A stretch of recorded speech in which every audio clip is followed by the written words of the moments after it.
alliteration. That's what it was. It's all about alliteration all across the American nation. That's what the fella said. Back in the early days. In my early days in secondary school, we had an English teacher who was very fond of himself. He wrote several books.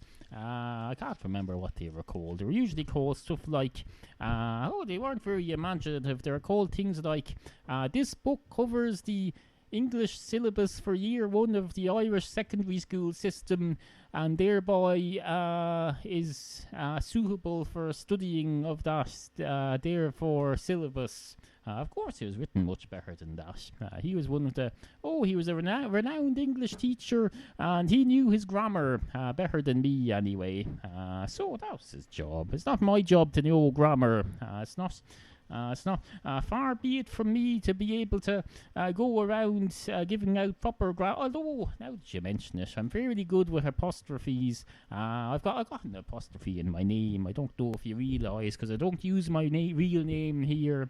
I use the name Neal from Ireland, or as some people say, Neal apostrophe Ireland, which I suppose in a way would be appropriate if you're one of those foreigners who takes pleasure in Irish jokes, like your man Colin Meaney, the Irish fella out of Star Trek The Next Generation. He was in a movie. I saw him in a movie once that was very leprechauny. It was basically, he was going around dressed in green or something, and there was leprechauns, and there was Paddy O'Ireland or something, stuff like that. That's not, I'm making it all up now, but that's an example of what may have happened in the movie. It was absolutely appalling. We don't do that sort of thing over here except for tourists. If you're a tourist and you walk into a tourist shop in Dublin, you get lines and lines of green stuff. Admittedly, I did once try to sell Irish water on the internet in a green bottle. I called it Irish Misery, fresh Irish rain in a bottle. It didn't work out, but I do still have the, I don't have the domain name, but I still have the MSN messenger name involving... whatever. You know what I mean. Fade self out and start a new segment, because this isn't very good. Hello, due to popular demand, here from the Into Your Head archives. Is some fine entertainment involving my wife Joanne O'Carroll. Here we go. You could do a lot worse than to live your life by the dictum escoralies agoraphobia, which, you are no doubt fully aware, means drink water until the fishes no longer have a home. That said, many of us find seawater to be a little too fizzy for our tastes. I, for example, have gone to great lengths to ensure that our home's water supply comes from an inland source. I decided to have the courage of my convictions, and one day I just rang up the water company and demanded that they connect me to a non-salt reservoir. To my surprise, it turned out that I was pushing on an open door. Not only did they give in to me without an argument, but the telephone operator promised to disconnect me from all seawater sources at the push of a button, within the hour. I was most impressed. I'm now seriously considering venturing into the utilities business on my own. My idea is to drill for heating gas in one of the lakes around here, then become a supplier of water and gas through one single pipe from the same source. The efficiency savings will be enormous, and not only that, the gas could be used to heat your bath water in the pipes before it even reaches your house. The other alternative that I have in mind is to go into fish farming. I will specialise in oily fish. However, unlike other manufacturers, I will heat the oil in the factories and sell hot-cooked sardines in tins to those whose lives are too busy to go around heating their own fish. After finishing their sardine meals, customers will then have the option of pouring the oil into their central heating system, and, assuming they eat sardines 8 times a day, they'll be saving a fortune on household bills. I've always been baffled at the way the sardine industry works. They are so set in their ways and seem determined to carry on their age-old practice of picking tiny baby sardines that are so small they have to put a dozen or more in each tin. Many of them don't even have a business class section anymore. So no matter how far your company's travel budget is prepared to stretch, you have no choice but to be squashed in with your 10 or 12 siblings as you make your way home, without so much as an in-flight movie to keep you entertained. Smoked salmon manufacturers, on the other hand, wait until the fishes have grown nice and big and tall. Then put them on a diet so that each salmon is tall and wide but very flat, and can be squeezed into an easy to transport, completely flat vacuum pack and brought by rail or road to its destination. In my youth, I spent a summer working as a packer of artificial Christmas trees in a local factory, and if I took anything away from that job, it was my ever present awareness of the irony of turning real trees into cardboard boxes, then putting fake trees into the boxes. It really does make you think. It also makes your arms very tired, so I left after a few weeks. Nowadays, of course, kids refuse point blank to eat pork, dolphins, or sharks for dinner, thanks to movies like Babe, A Shark's Tale, and Free Willy.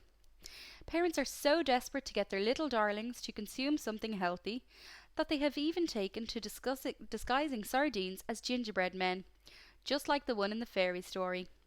Let's hope to hell Disney don't try to turn that into a cute little movie. Walt Disney, ironically, had his entire body cryogenically frozen on death because of his obsessive fear that his corpse might, against his wishes, be fed to pigs after his demise. Pigs, of course, are renowned for their inability to eat frozen food, and the late animation creator remains intact to this day.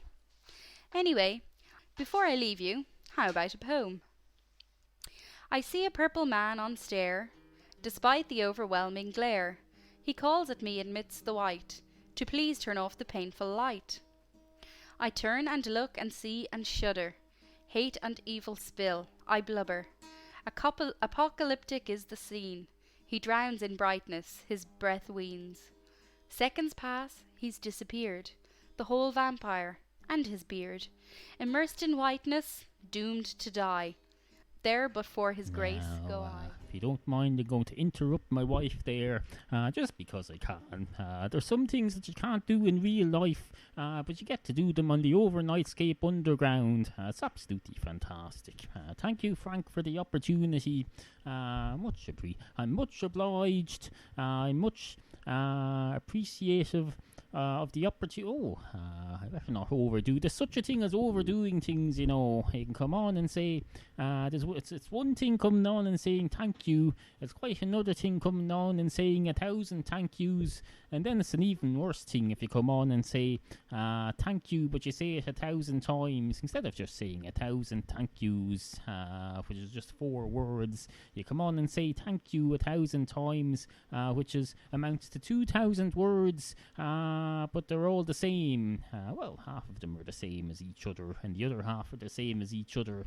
That's just overdue. We have this thing over here where they say, Cade Mila Folcha, 100,000 welcomes, and people get all excited. They say, oh, that's the nation of 100,000 welcomes. That's absolutely fantastic. What they don't point out, it's just the same welcome over and over again. It's a repeat. It's like one of those cable television channels. They have, they'll say, we've got 100,000 episodes of Taxi with Danny DeVito. What they don't say is it's the same 30 or 60 episodes over and over and over and over again. It gets a bit tiring after a while. You see Tony Danza coming along and saying to Danny DeVito, he says, hello, do you have any jobs for me tonight? Preferably involving driving my taxi around and getting money for it from a passenger. Because otherwise, if it's something else, it means it's a spin-off. Frankly, I'm not ready for a spin-off yet. Get your man to do one. We can do one with Dear John. I remember Dear John. There was a sitcom called Dear John with your man out of taxi, and then there was an English version of Dear John with the other fella. I forget who was in it. Some fella. The English version of Tony Danza. I think he wasn't in the English version of Taxi because there wasn't one. But I'm sure if there had been, they would well have done the same thing. Where was I? Taxi, Cheers, that's where I was. I don't know if I've ever mentioned the now, if you don't mind, I'm going to interrupt myself there. I think it's pretty much finished anyway. I'd run aground.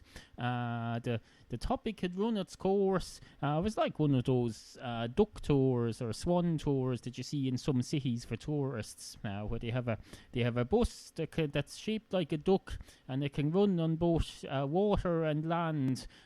So when that runs aground, it's not a problem. But when you run aground when you're talking in a talk radio podcast, that's a problem. I'm not a frigging duck-shaped bus, and if I run aground, I can't just transform into a car and just taxi along the tarmac and say, hello, we've just come up the ramp out of the water. Up on your left you'll see the Provincial Centre and Copley Square, and on your right you'll see the pub where we pretend the taxi was made, or not taxi, that other one, Cheers. We pretend that Cheers was made there. We tell it to all the tourists. We say, you see that nice little pub beside Boston Common? We made Cheers there for 27 years of its run before it became The Simpsons. Well, it wasn't really. It was made in a two-dimensional studio somewhere. What's his name? Tony, what's his name? What's his name? Your man in Cheers, anyway. He's never been in Boston Common in his life. He wouldn't be. It's completely unrealistic, anyway. People who spend their whole day sitting in a bar are expected to get themselves into Boston Common. There's no houses within 5 miles of Boston Common because it's all common. So those people would have to get up in the morning and walk 5 miles to the pub, and then walk 5 miles home, or get the T underground system. Absolutely. The people don't do that. People go to their local bar just around the corner.